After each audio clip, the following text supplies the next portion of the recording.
Chapter 19, Running for Office. As a result of Junior's scandals, Paul Tuckey became my new best friend. We met the day after the event, right before lunch. I was in the hallway putting my books in my locker. When he came up to me, he had short, straight, jet black hair with an elevated wave at the front. His clothes were loose-fitting. "Hi, Frankie. I heard you sing Friday," he said. "My name is Paul."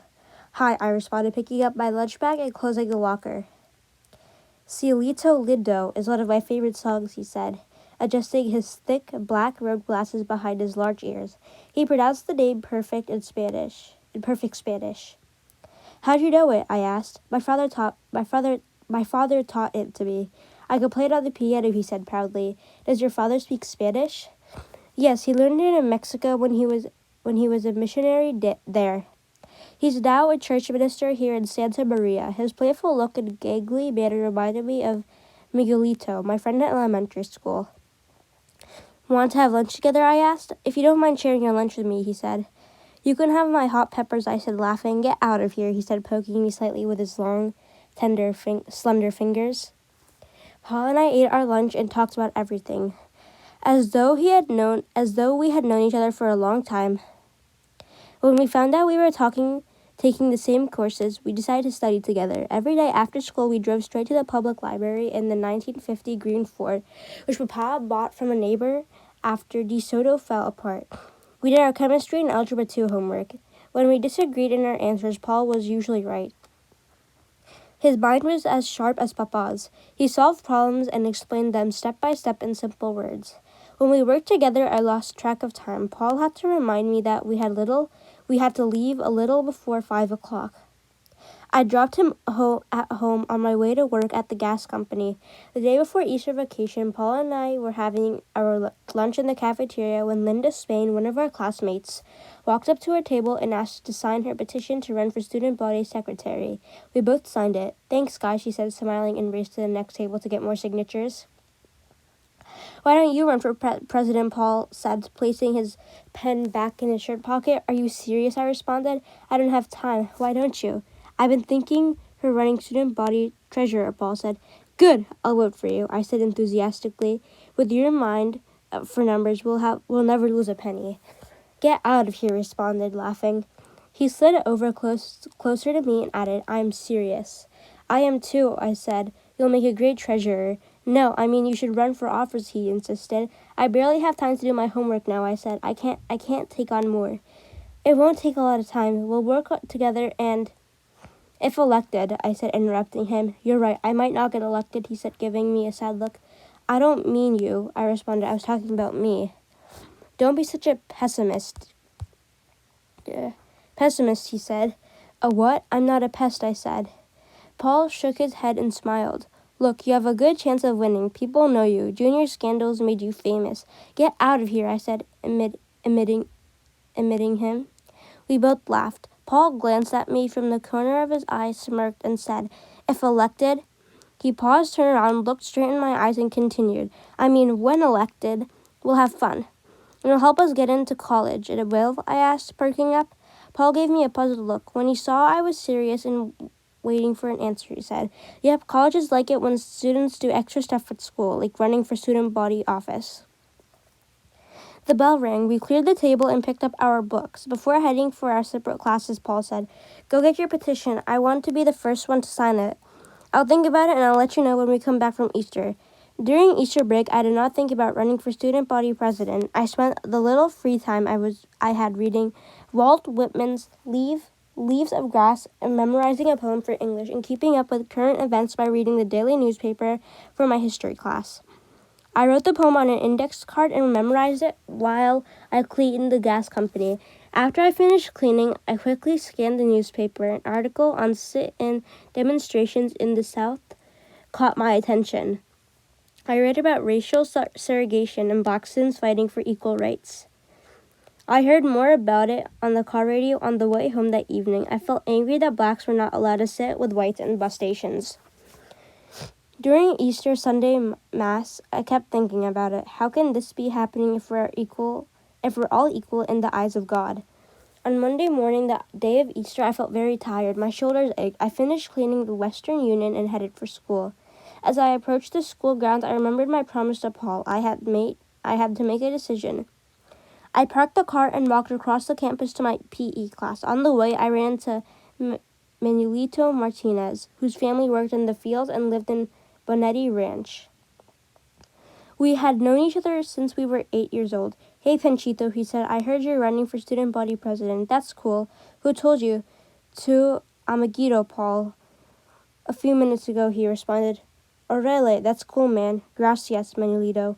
"I'm thinking about it," I responded, slightly upset with Paul. "Don't you think about it, man. Do it. Everyone in Bonita Ranch will be proud." I knew that Manuelito meant, like my family, most residents of Bonetti Ranch were Mexican or Mexican-American field laborers. We lived near Santa Maria, but we were far apart from it. During PE, the coach asked us to run laps around the track. As I thought about Manuelito and the experience I shared with him and others in Bonetti Ranch, I thought about the racial segregation in the South and about Paul's remark about college. I slowed down to catch my breath and then continued running, cutting through the thick, cool morning fog. At the end of the period, I quickly took a shower, got dressed, and rushed to the main office to pick up a petition. At lunchtime, Paul asked me if I had made a decision. "I forgot all about it," I said, trying to keep a straight face. "Get out of here," he exclaimed. "You're kidding, right?" "No, I'm not," I said. "If I run and win, I would have to study more in the evenings after work, sleep less, and skip some school dances." Paul's smile disappeared. He nodded and said, "I understand, man." He pulled out a piece of paper from his worn-out binder. "Here's my petition. I want you to be the first to sign it." "I won't sign it," I said. "Get out of here," Paul said, taking off his glasses and staring at me. "Not unless you sign mine," I said, pulling out my petition and handing it to him. You had me going," Paul cried out. "You'll make a good politician." We laughed, we shook hands and signed each other's petitions. During the next few days, Paul and I drove to his church after school to study and to work on making posters for our campaigns. The church was in the north part of town. It was a large wooden rectangular building with high ceilings and small square windows on the sides. The front was simple. It had a lectern in the middle and a piano in the right-hand corner. It had neither statues or saints or Christ, nor an image of Virgin de Guadalupe, like the church that my family and I attended when we could. We did our homework in Paul's father's office, which was a small private room in the back of the building. We worked on algebra until 4 o'clock and then made posters for about half an hour, using school supplies from the church. Before I left for work, we took a break. Paul played the piano while I ate a slice of rhubarb pie, which his mother made and left at the church for us every day. After I left for work, Paul went back to school to put up posters for both of us. I got home much later than usual during that week because I had to make up for lost time. I stayed at the gas company after work until I finished my homework.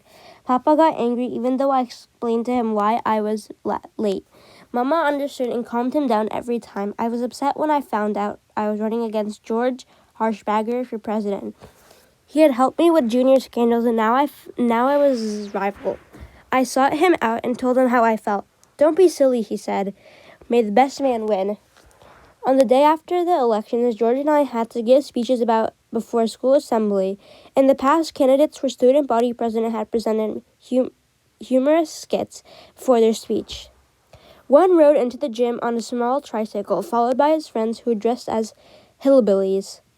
His opponent rode a mule. I did not feel comfortable putting on a funny skit, so I asked Paul if he would play the piano. He agreed. At the assembly, George was introduced first. He sang with his trio and gave his speech. I was so nervous I did not pay attention to what he said. I went next. My heart raced and my legs trembled as I gave the shortest talk in the history of Santa Maria High School. "I'm a man of few words," I said. "Please vote for me." I paused for a few seconds. The bell rang from the school bodos. "Enter to learn, go forth to serve," I added.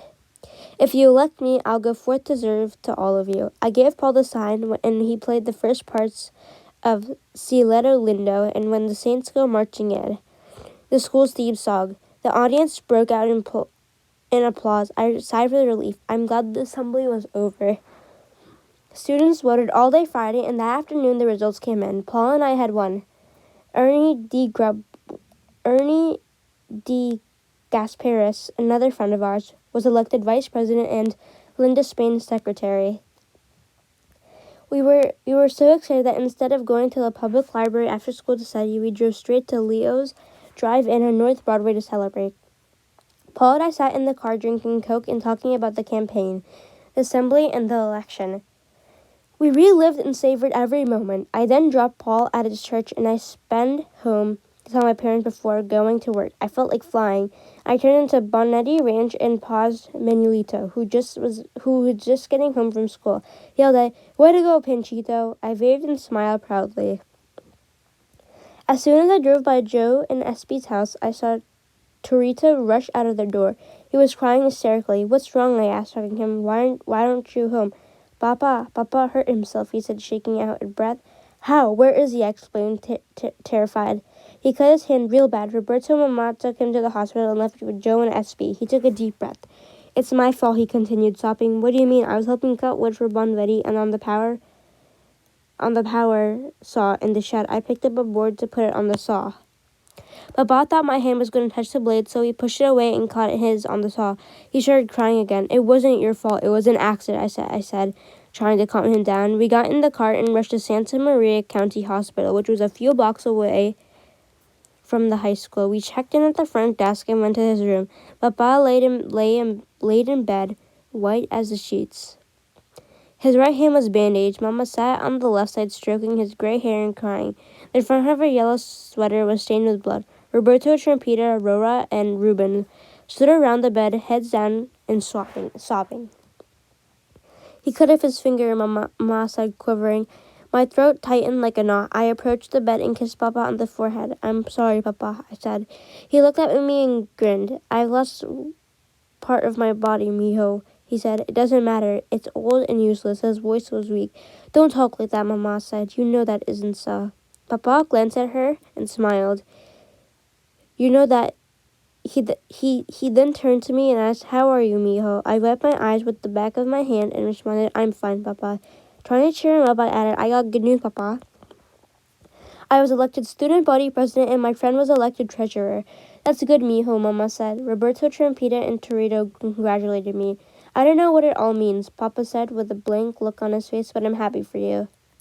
I left the hospital and went back to work that evening feeling full of both joy and sorrow. By the time I finished cleaning the gas company, I was emotionally exhausted. I felt like a bird caught in a storm.